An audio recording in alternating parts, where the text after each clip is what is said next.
Good morning students. पाठ 1 व्याकरण से प्रत्यय। इससे पहले हमने किया था उपसर्ग। तो पाठ 1 व्याकरण में हमारे दो भाग हैं, एक है उपसर्ग और दूसरा है प्रत्यय। तो आज हम जानेंगे प्रत्यय। तो प्रत्यय की क्या परिभाषा थी? वे शब्दांश जो किसी मूल शब्द के पीछे जुड़कर उसके अर्थ को प्रभावित करते हैं या नया शब्द बनाते हैं, प्रत्यय कहलाते हैं। तो उपसर्ग और प्रत्यय में क्या अंतर था?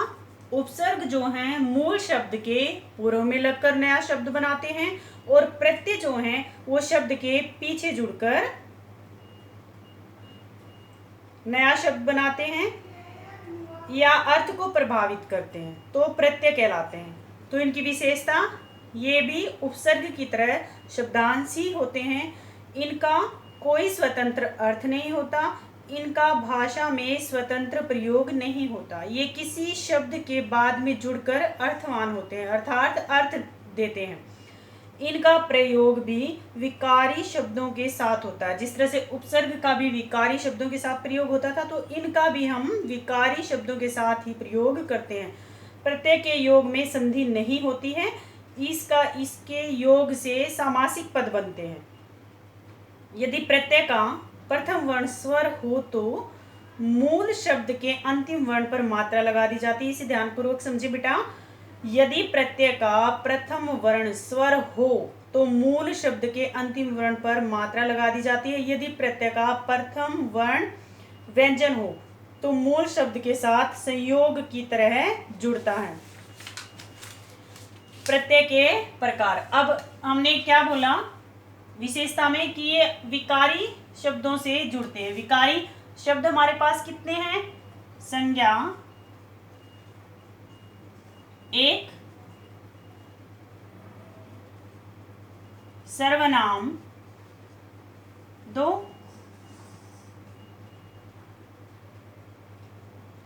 और 3 हमारे पास विशेषण।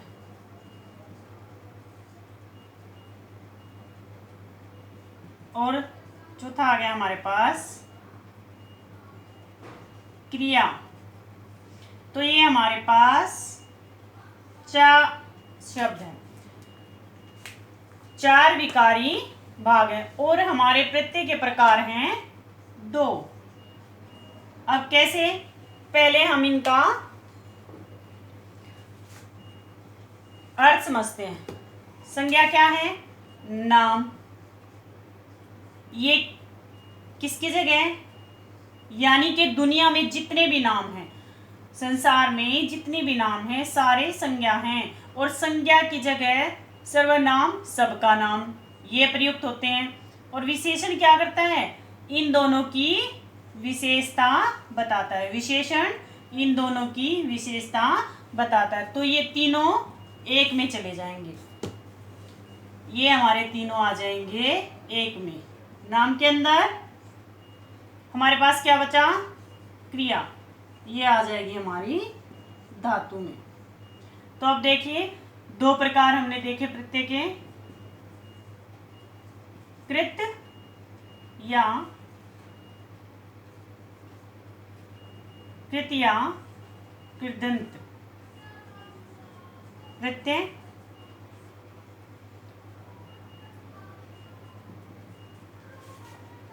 दूसरा आपका तद्धित प्रत्यय। तद्धित प्रत्यय। अब 2 हो गए। इनकी परिभाषा समझते हैं। इनकी परिभाषा समझते ही हमको समझ आ जाएगा। अब ये देखिए, ये तीनों के तीनों संज्ञा, सर्वनाम, विशेषण किस में आ गए? इसके अंदर। और ये यहाँ पर क्रिया के अंदर। तो अब इनकी जो है भाषा देखिए। जो संज्ञा, सर्वनाम, विशेषण शब्दों के साथ, जो संज्ञा, सर्वनाम और विशेषण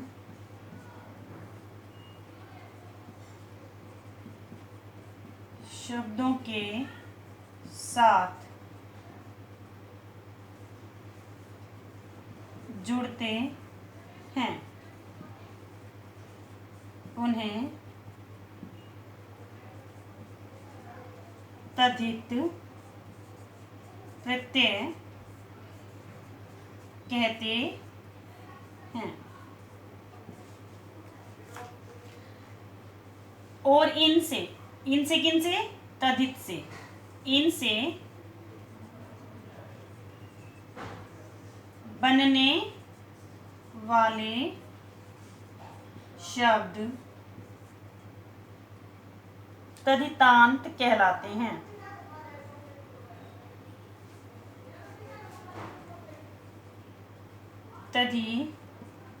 तद्धितांत कहलाते हैं। तो देखिए बेटा, संज्ञा, सर्वनाम, विशेषण तीनों क्योंकि एक लिंक से जुड़ रहे हैं। संज्ञा सबका नाम, दुनिया में जितने भी लोग हैं। सर्वनाम संज्ञा के स्थान पर। इन दोनों की विशेषता कौन बताता है? विशेषण। तो कहीं ना कहीं तीनों के तीनों नाम से संबंधित है, तो ये तीनों एक भाग में चले गए। बची हमारे पास क्रिया। क्रिया कृत या कृदंत प्रत्यय कहलाएंगे। क्रिया में कृत या कृदंत प्रत्यय कहलाएंगे। तद्धित प्रत्यय की परिभाषा, जो संज्ञा, सर्वनाम, विशेषण शब्दों के साथ जुड़ते हैं उन्हें तद्धित प्रत्यय कहते हैं। इससे बनने वाले शब्द तद्धितांत कहलाते हैं। कैसे?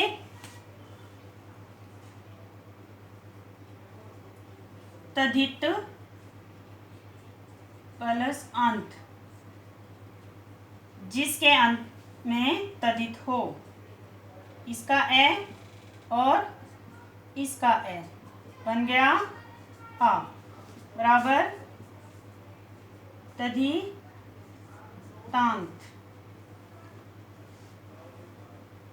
तद्धितांत ये इनसे बन गया आपका। तो इससे बने शब्द तद्धितांत कहलाते हैं।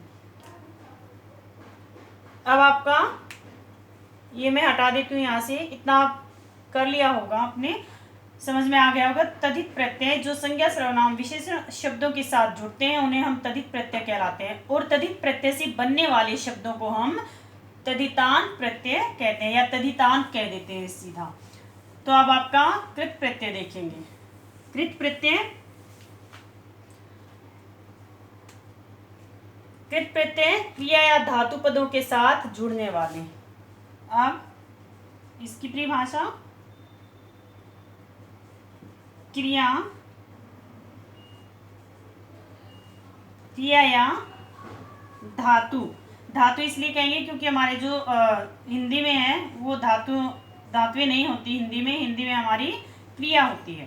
क्रिया या धातु पदों या शब्दों बोल सकते हैं। पदों या शब्दों के साथ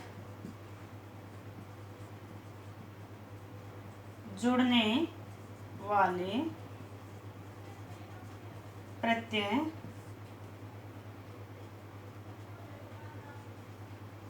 कृदंत कहलाते हैं। अब देखिए इसमें जो है कृदंत कैसे बना आपका। कृत के जिसके अंत में, कृत के अंत में यानी कि, और कृत जिसके अंत में होगा वो कृदंत कहलाएगा। कृत जिसके अंत में होगा वो कृदंत कहलाएगा।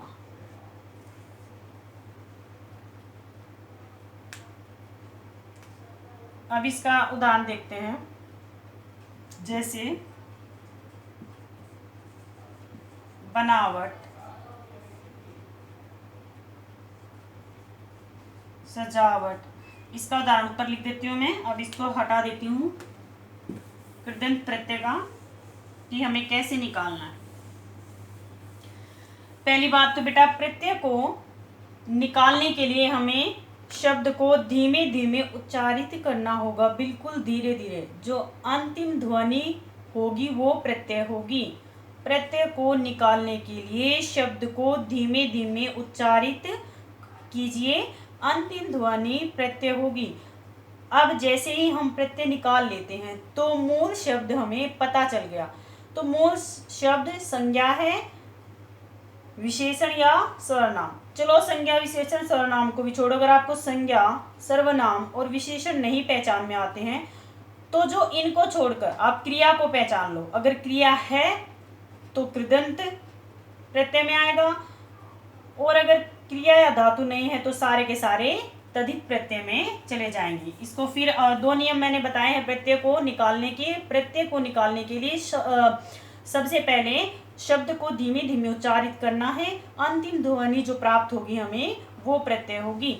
अब जैसे ही हमें प्रत्यय निकाल लिया, प्राप्त हो गया उपसर्ग, और हमने प्रत्यय और मूल शब्द को अलग कर दिया है। या तो हमें संज्ञा, सर्वनाम और विशेषण का पता हो, अगर इनका पता नहीं है, अगर तो क्रिया या धातु है तो कृदंत प्रत्यय में चला जाएगा, या फिर क्रिया या धातु नहीं है तो वो सारे के सारे तद्धित प्रत्यय में चले जाएंगे। जैसे देखिए, जैसे 3 शब्द लेती हूं मैं। बनावट, बनावट, सजावट,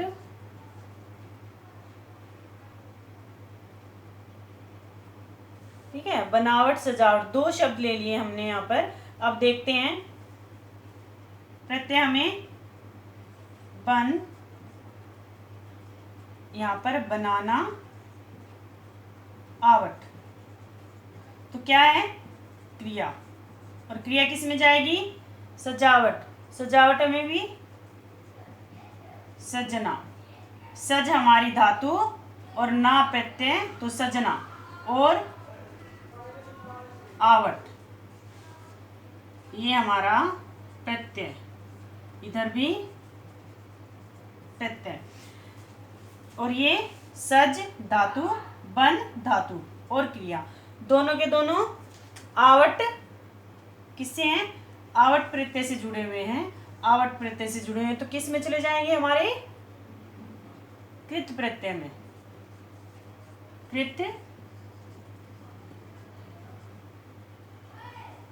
कृत प्रत्यय में। और कृत प्रत्यय को हमने किस में डाला है, इससे बनने वाले शब्द को कृदंत, कृदंत प्रत्यय, कृदंत प्रत्यय कहते हैं। अब यूं ही देखिए उदाहरण हम उसका देख लेते हैं, तद्धित प्रत्यय का।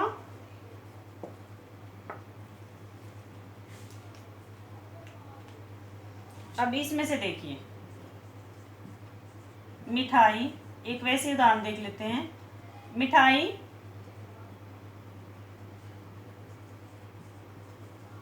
दिखाई,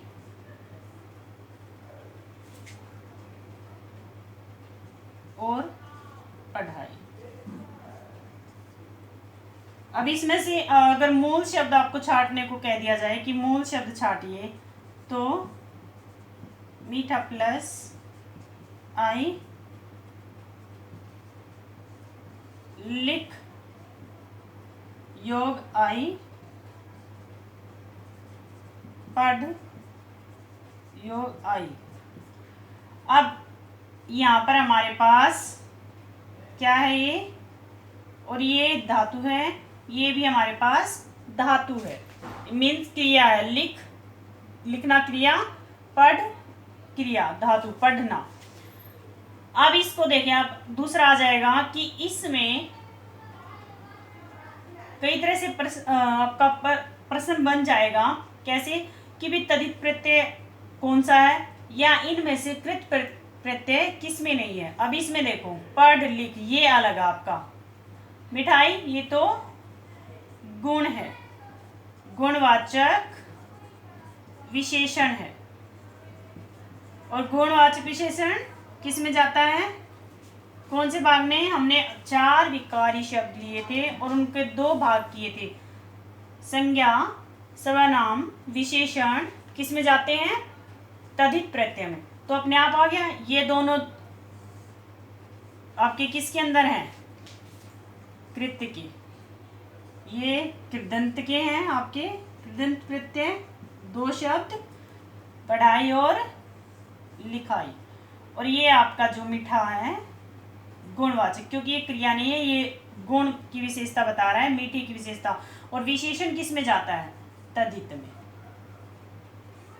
तद्धित प्रत्यय, घबराहट, चिकनाहट, और तीसरा आ गया आपका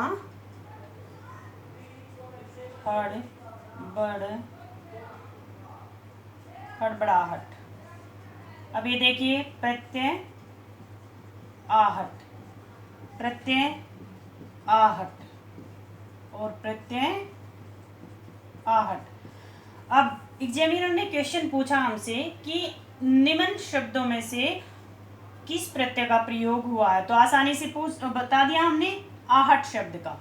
अब इन्हीं में से हमें ये पूछ लिया जाता है कि उपयुक्त शब्दों में कृत प्रत्यय नहीं है, विकल्प चुनिए। किसमें कृत प्रत्यय नहीं है, या उपयुक्त शब्दों में तद्धित प्रत्यय है, उसका विकल्प चयन करें। कृत प्रत्यय किसमें नहीं है, तद्धित प्रत्यय किसमें है, तो आंसर दोनों का एक ही रहेगा। अब हम यहाँ पर देखेंगे,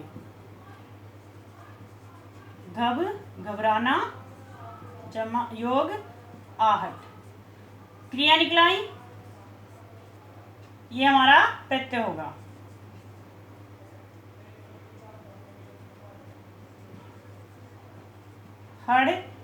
हड़बड़ाना और आहट, क्रिया निकलाई। अब इसमें चिकना,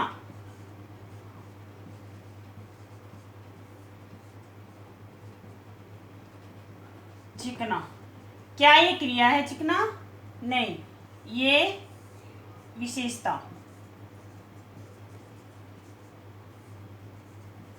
गुणवाचक, ये आपका, ये दोनों आपके आगे किसमें, ये दोनों शब्द आपके कृदंत प्रत्यय में। हमें इस तरह से अलग करके देखना होगा, तब हम प्रत्यय को निकाल पाएंगे। ये हमारा विशेषता, ये किस में चला जाएगा? विशेषण, जो विशेषता बता रही है विशेषण के अंदर, और विशेषण किस में?